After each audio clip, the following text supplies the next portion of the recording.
6টা দোয়া এবং জিকির আছে, যেই দোয়া জিকিরগুলো কোরআন হাদিসে বর্ণিত সকল দোয়া জিকিরের খোলাসা, সারমর্ম এবং নির্যাস। এই 6টাকে যদি কোনো মুসলমান নিয়মিত আঁকড়ে ধরে, তাহলে কোরআন এবং হাদিসের যত দোয়া এবং জিকির আছে কেমন যেন তার নির্যাসটা নিয়মিত সে আমল করলো। বলবো সেগুলা?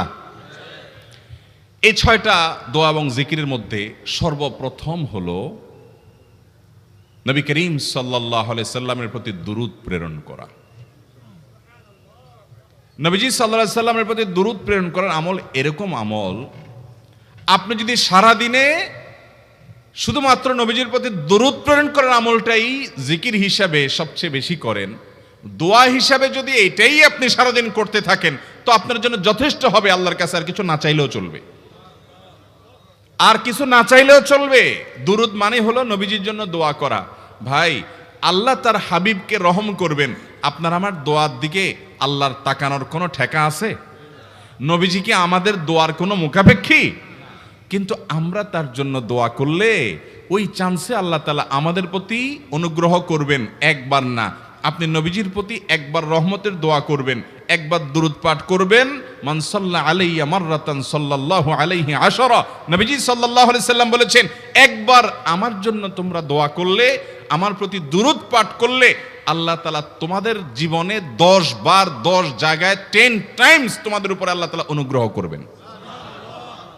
আপনি টেরও পাবেন না কত জায়গায় আল্লাহ অনুগ্রহ করেছেন। আল্লাহ বাঁচাই দিয়েছেন, একটুর জন্য শেষ হয়ে যান নাই। ওই যে দুরূদ পড়ছেন, আল্লাহ তাআলা রক্ষা করছে, আপনি খবরও নাই।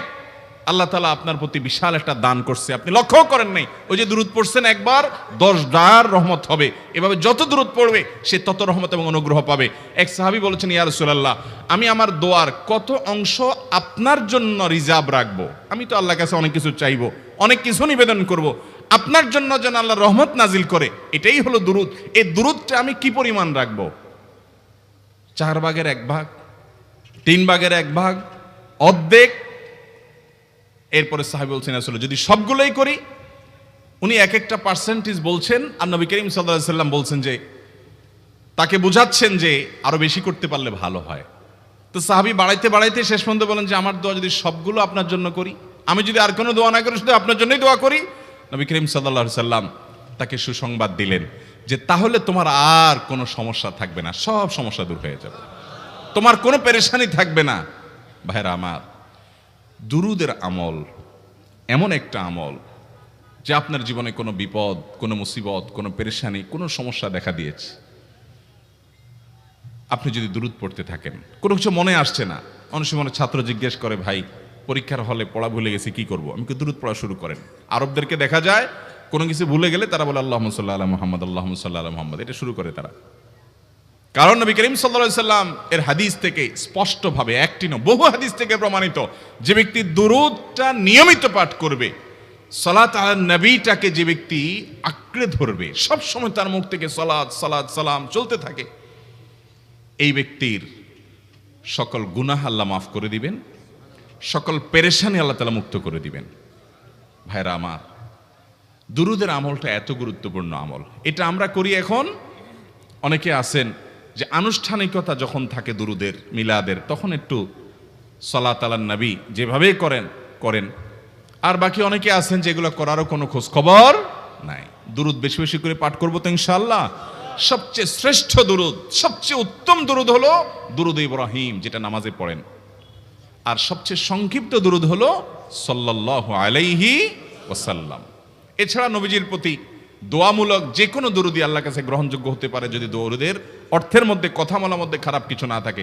দুরূদের নামে অনেকগুলো দুরূদ প্রচলিত আছে বিভিন্ন বই পুস্তকে, অমুক দুরূদ পড়লে অমুক এত নেকি হয়, বা অমুক দুরূদ পড়লে এতবার পড়লে ওই বিপদ দূর হয়। এগুলো কোনো হাদিস নির্দেশিত না, এগুলো হয়তো কারো তাজরিবা, অভিজ্ঞতা নির্ভর। কিন্তু হাদিস নির্দেশিত দুরূদ হলো দুরূদ ইব্রাহিম, আর সবচেয়ে সংক্ষিপ্ত দুরূদ হলো সাল্লাল্লাহু আলাইহি সাল্লাম। অর্থের ভিতরে যদি খারাপ কিছু, শিরকের কিছু না থাকে, নবীকে আবার আল্লাহর পর্যায়ে পৌঁছানোর মতো গুমরাহি যদি না থাকে দুরূদের অর্থের মধ্যে, তাহলে যে কোনো দুরূদই আপনি আল্লাহর কাছে পেশ করতে পারেন। তাহলে 6টা দোয়া হলো কোরআন হাদিসের শত শত সহস্র দোয়ার নির্যাস এবং খোলাসা। তার 1 নম্বর হলো দুরূদের আমল। করবো না বেশি বেশি ইনশাআল্লাহ? নাম্বার 2, ইস্তেগফার। ইস্তেগফার ইস্তেগফার এটাও বেশি বেশি করতে হবে, দুরূদও বেশি বেশি করতে হবে। দুরূদের ব্যাপারে নবী করিম সাল্লাল্লাহু আলাইহি সাল্লাম এক হাদিসে বলেছেন, আকসিরু আলাইয়া মিনাস সালাতি মিন ইয়াউমিল জুমআতি ওয়া লাইলাতিল জুমআহ।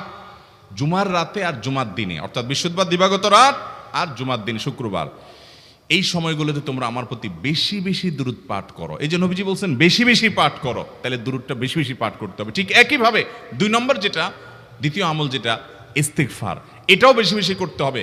কারণ ইস্তেগফার সম্পর্কে কোন কোন হাদিসের ভাষ্যের মধ্যে মান লাজিমাল ইস্তেগফার ভাষ্য এসেছে, অর্থাৎ যে ব্যক্তি ইস্তেগফারকে আঁকড়ে ধরবে, এটাকে কন্টিনিউয়াসলি করবে, ইস্তেগফার কখনো ছাড়বে না, সবসময় তার মধ্যে ইস্তেগফার অব্যাহত থাকবে, ওই ব্যক্তিকে আল্লাহ রাব্বুল আলামিন বিভিন্ন পেরেশানি থেকে সারপ্রাইজড হওয়ার মতো এমন এমন পথ বের করে দিবে যে সে চিন্তাও করে নাই, তার পেরেশানি থেকে মুক্তির পথ আল্লাহ তাআলা দেখায় দিবেন। ইস্তেগফার কিভাবে করবেন ভাই? ইস্তেগফার এমন একটা আমল, এটা ছাড়া তো আমাদের উপায় নাই ভাই। ইস্তেগফার আমাদের দুনিয়ার পেরেশানি দূর করবে, আখিরাতের পেরেশানি দূর করবে। দুনিয়ার পেরেশানি আমাদের বিপদ আপদ মুসিবত, এগুলো রিজিকের অনটন অভাব এগুলা, আর আখিরাতের পেরেশানি হলো আমাদের পাপ গুনাহ এগুলা। কোরআনে কারিমে আল্লাহ রাব্বুল আলামিন সূরা নূহের মধ্যে আল্লাহ নবী নূহ আলাইহিস সালাম তার সম্পর্কে বলছেন, ফাকুলতুস্তাগফিরু রাব্বাকুম ইন্নাহু কানা গাফফারা ইউরসিলিস সামাআ আলাইকুম মিদরারা ওয়া ইউমদিদুকুম বিআমওয়ালিন ওয়া বানিন ওয়া ইয়াজআল লাকুম জান্নাতিন ওয়া ইয়াজআল লাকুম আনহারা। তিনি বলেন, আমি বলেছি আমার জাতিকে তোমরা ইস্তেগফার করো, আল্লাহর কাছে ইস্তেগফারটা করতে থাকো, করতে থাকো। রুটি রুজি নাই, চাকরি নাই, ইনকাম নাই, ব্যবসা খারাপ যাচ্ছে, পেরেশানি হচ্ছে, ইস্তেগফার ধরো, কি হবে? ইন্নাহু কানা গাফফারা। যদি ইস্তেগফার করো, 1 নম্বর লাভ হলো আল্লাহ মাফ করে দিবেন গুনাহ। ইউরসিলিস সামাআ আলাইকুম মিদরারা, যাতে ফসল ভালো হয়, রিজিক ভালো হয়, সেই ব্যবস্থা আল্লাহ করবেন। ওয়া ইউমদিদুকুম বিআমওয়ালিন ওয়া বানিন, ছেলে মেয়ে হয় না অথবা ভালো ছেলে মেয়ে নাই, আল্লাহ তাআলা নেক সন্তান দিয়ে তোমাকে শক্তিশালী করবেন, সম্পদ দিয়ে শক্তিশালী করবেন। ওয়া ইয়াজআল লাকুম জান্নাতিন ওয়া ইয়াজআল লাকুম আনহারা, আল্লাহ তাআলা প্রসবন দিবেন, ফসল দিবেন, বরকত দিবেন রুজিতে। কিসের মাধ্যমে? ইস্তেগফার। কিসের মাধ্যমে ভাই? ইস্তেগফার। আহা, ইস্তেগফারের আমল আমাদের দেশে মানুষ আমরা জানি না ভাই। এটাও আরবদেরকে আমি দেখেছি, সারাক্ষণ তারা অবসর সময়গুলোতে ইস্তেগফার করতে থাকে, আস্তাগফিরুল্লাহ ওয়া আতুবু ইলাইহি, আস্তাগফিরুল্লাহ আস্তাগফিরুল্লাহ। মানে কি? আল্লাহর কাছে আমি ক্ষমা প্রার্থনা করি, আল্লাহর কাছে আমি মাপ চাই, আল্লাহর কাছে আমি তওবা করি, আল্লাহর দিকে আমি ধাবিত হই, আল্লাহর কাছে আমি ফিরে যাই, আস্তাগফিরুল্লাহ আস্তাগফিরুল্লাহ। আপনি বসে আছেন নিরিবিলি, ভাইরা আমার, এখন আর নিরিবিলি বলতে কোনো সময় নাই, এখন আর ফ্রি টাইম নাই, এখন আর আমাদের অবসর টাইম নাই। আস্তাগফিরুল্লাহ কখন বলবো? মোবাইল টিপতে টিপতে টিপতে টিপতে, ফেসবুকের নোটিফিকেশন দেখতে দেখতে দেখতে, লাইক কমেন্ট গুনতে গুনতে আমাদের এখন কোনো ফুরসত নাই। বাহিরে তো নাই, টয়লেটে গেলেও তখন আমাদের ব্যস্ততা মোবাইল নিয়ে, ফেসবুক নিয়ে, ঘুমাইতে গেলেও আমাদের ব্যস্ততা। ও ভাই আমার, অথচ আমার হায়াত শেষ হয়ে যাচ্ছে, আমল নামার শূন্য খালি, ফেসবুক টিপাটিপিতে পরিপূর্ণ।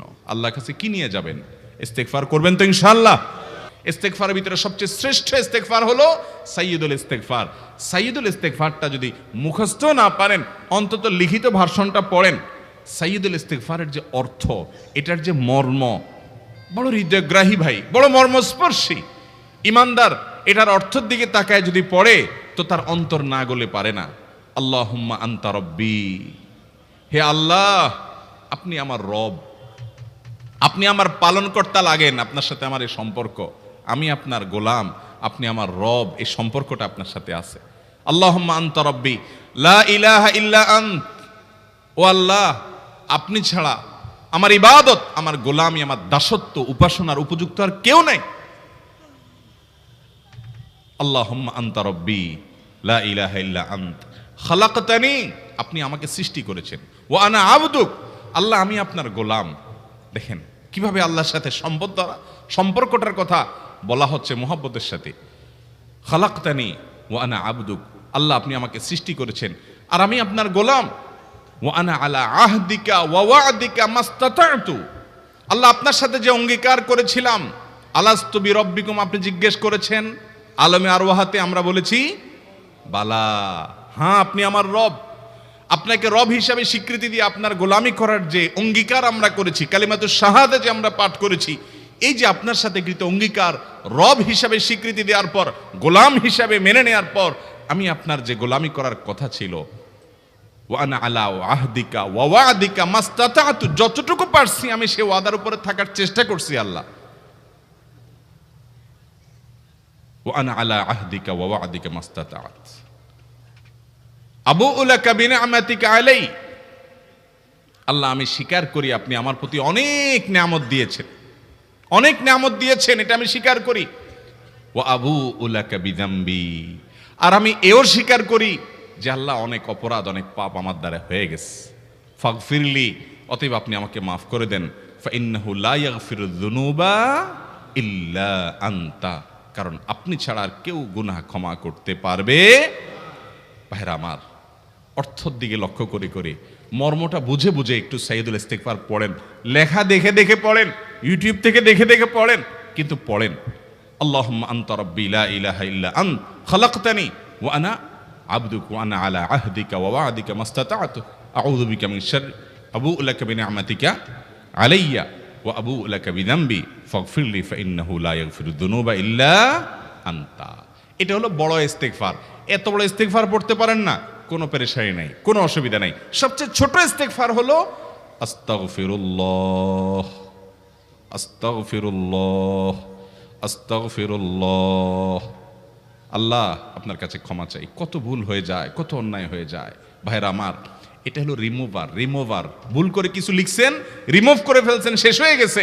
আপনি ঘন ঘন ইস্তিগফার পড়তে থাকেন, অগণিত ভুল হয়, অগণিত ত্রুটি হয়, বারবার ইস্তিগফার এগুলোকে সবগুলোকে শেষ করে দেয়। ভাইরা আমার, নিরাপত্তা এনে দেয়। আল্লাহ কোরআনে কারিমে বলেছেন যে আপনার রব আপনার কওমের প্রতি আযাব নাজিল করবেন না যদি আপনি থাকেন। আর যদি তারা ইস্তিগফারে রত রাখে, তাহলে গণ আযাব আল্লাহর পক্ষ থেকে আসবে। আরেকটা ইস্তিগফার হাদিসে বর্ণিত, আস্তাগফিরুল্লাহাল্লাযী লা ইলাহা ইল্লা হুয়াল হাইয়ুল কাইয়্যুম ওয়া আতুবু ইলাইহি ওয়া লা হাওলা ওয়া লা কুওয়াতা ইল্লা বিল্লাহ। এটাও ইস্তিগফার। তাহলে একটা বড় ইস্তিগফার, একটা মিডিয়াম, একটা ছোট, যার যেটা সুবিধা হয় এটা পড়েন। নাম্বার 3, এটা আমাদের বেশিরভাগ মানুষ জীবনে হয়তো শুনেনও নাই, অনেকে হয়তো শুনছেন, আমল করা হয় না। খুব সীমিত সংখ্যক আল্লাহর বান্দার আমলের তৌফিক হয়। সেটা হলো ইয়া যাল জালালি ওয়াল ইকরাম। এটা একটা জিকির, আল্লাহ তাআলাকে ডাকা, আহ্বান করা, এটাই জিকির। ইয়া যাল জালালি ওয়াল ইকরাম। নবী করিম সাল্লাল্লাহু আলাইহি সাল্লাম বলেছেন, আলিযু বিয়া যাল জালালি ওয়াল ইকরাম। তোমরা ইয়া যাল জালালি ওয়াল ইকরাম এটাকে আঁকড়ে ধরো, এটাকে নিয়মিত করো, বেশি বেশি করে বলতে থাকো এটাকে সব সময় এটাকে মুদাওয়ামাতের সাথে কন্টিনিউয়াসলি এটা বলতে থাকো, ইয়া যাল জালালি ওয়াল ইকরাম। অনেক উলামায়ে কেরাম, মুহাদ্দিসিনে কেরাম ইয়া যাল জালালি ওয়াল ইকরাম কেন নবীজি এত বেশি বলতে বলেছেন, এটার মাধ্যমে আমাদের লাভটা কি, এর ব্যাখ্যা করতে গিয়ে বলেছেন ইয়া যাল জালাল মানে হলো হে মহান মহান বড়ত্বের অধিকারী, হে জালালের অধিকারী, হে জালাল। ওয়াল ইকরাম, হে দানশীল।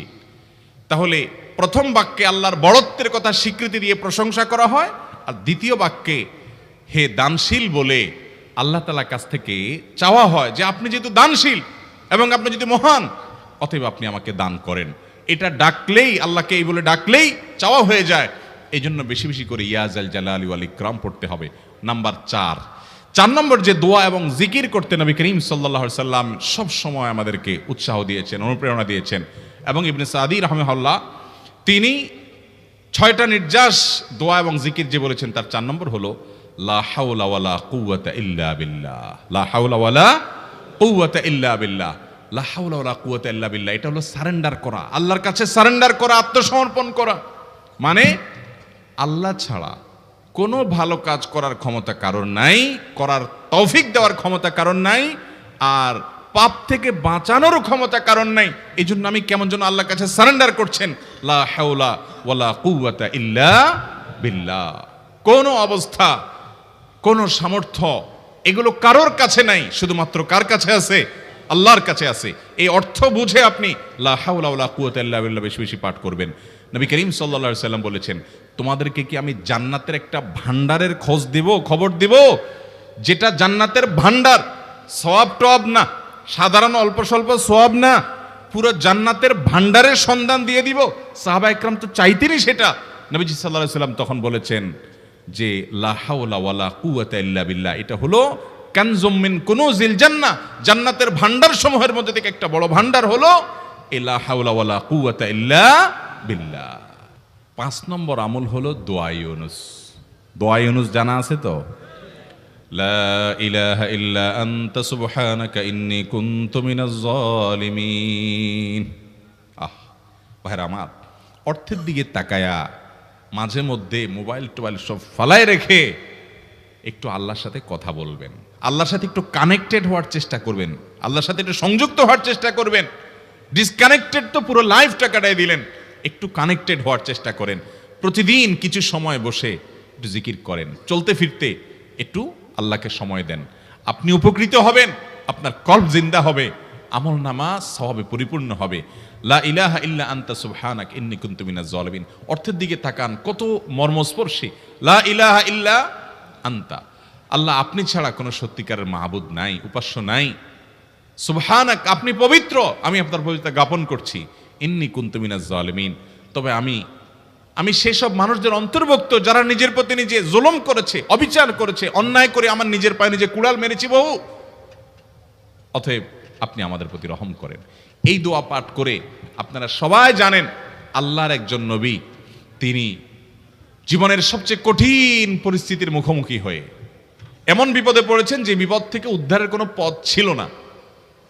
দুনিয়াবী সকল সিস্টেম বলবে যে সমুদ্রে নিক্ষেপিত হয়ে বিশাল বড় সমুদ্রের প্রাণী মাছের পেটে চলে গেলে সে মানুষ আবার বাঁচে কিভাবে? মুহূর্তের ভিতরে তো মারা যাবে অক্সিজেনের অভাবে।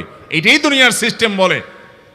আল্লাহ তাআলা অলৌকিকভাবে, লৌকিক সিস্টেমের ঊর্ধ্বে রেখে আল্লাহ তাআলা তাকে এই বাক্য পাঠ করার কারণে, এর মাধ্যমে আল্লাহ তাকে মুক্তি দান করেছেন।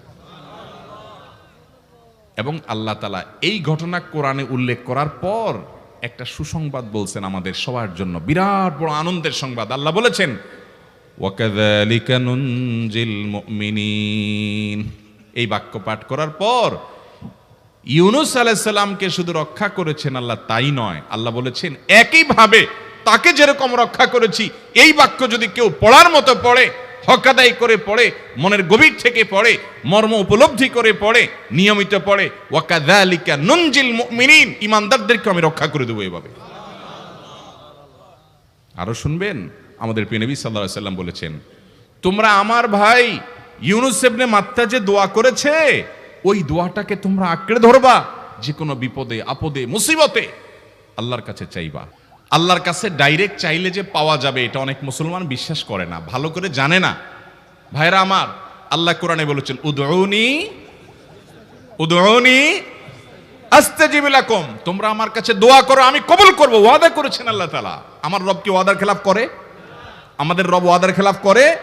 ইন্নাহু লা ইউখলিফুল মিআদ, তিনি ওয়াদার খেলাফ করেন না। তিনি বলেছেন তোমরা দোয়া করো, হালাল বক্ষণ থাকে, যদি হালাল উপার্জন যদি থাকে, শরীরে যদি হারাম যদি না থাকে, শর্ত আদায় করে দোয়া যদি করেন, দোয়া করে আবার হুলস্থুল যদি না করেন, তাড়াহুড়ো যদি না করেন, দোয়া করে আল্লাহর কাছে দরখাস্ত জমা দিয়ে দেন, দুরূদ পাঠ করেন, শর্ত আদায় করে দোয়া করেন, আপনি যত অপরাধী হন, যত গুনাহগার হন, যত পাপিষ্ঠ হন, আল্লাহ আপনার দোয়া কবুল করবে। আচ্ছা ভাই, আমরা যত খারাপ হই, আপনি নামাজ পড়েন না, আপনি ফিল্ম দেখেন, আপনি হারাম জিনিস দেখেন, আপনি অনেক খারাপ কাজ করেন, গালিগালাজ করেন, মানুষের হক মারেন, যত খারাপ আপনি হন, আপনি ইবলিসের চেয়ে বেশি খারাপ হতে পারবেন? ইবলিসের চেয়ে বেশি খারাপ হওয়ার সুযোগ আছে?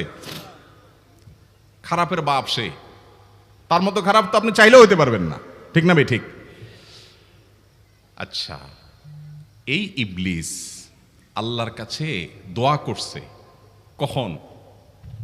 এমন সময় যখন আল্লাহ তাকে নির্দেশ করছে সিজদা করো, আদমের সম্মানে।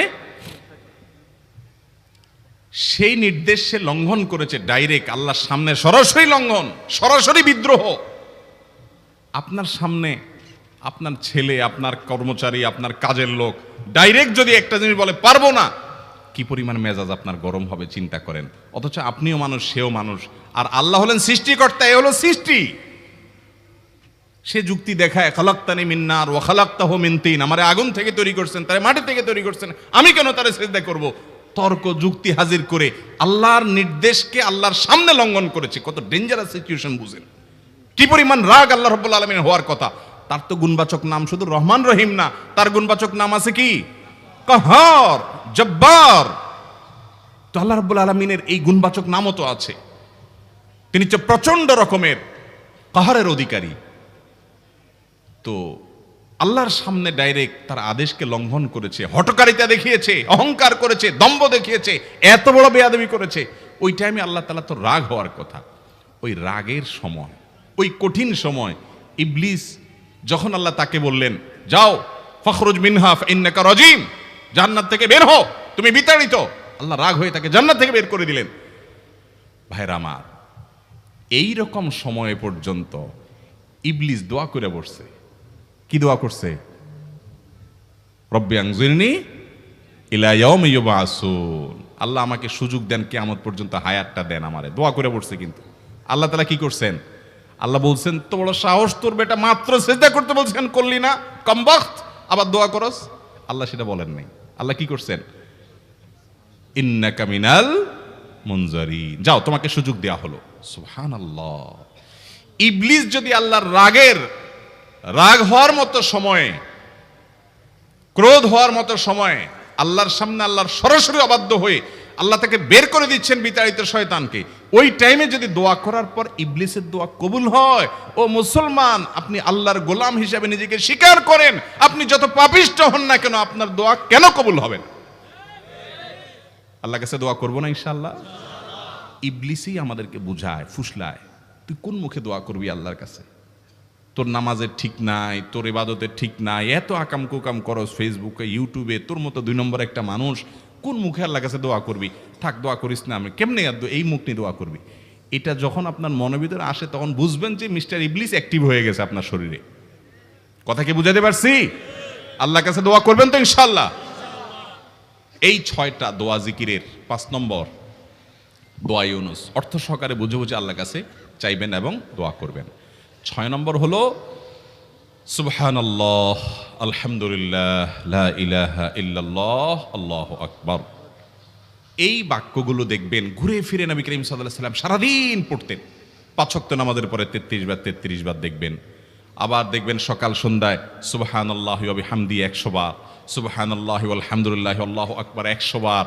আবার এগুলো মাঝে মধ্যে 10 বার, রাতের শোয়ার সময় 33, 34 বার। বিভিন্ন সময় দেখবেন ঘুরে ফিরে এই সুবহানাল্লাহ, আলহামদুলিল্লাহ, লা ইলাহা ইল্লাল্লাহ, আল্লাহু আকবার, এগুলো একটা মিজানের পাল্লাকে পরিপূর্ণ করে দেয়। কোনোটা আসমান এবং জমিনের মধ্যবর্তী জায়গায় সওয়াব দিয়ে পরিপূর্ণ করে দেয়। এত বেশি ফজিলতপূর্ণ জিকির।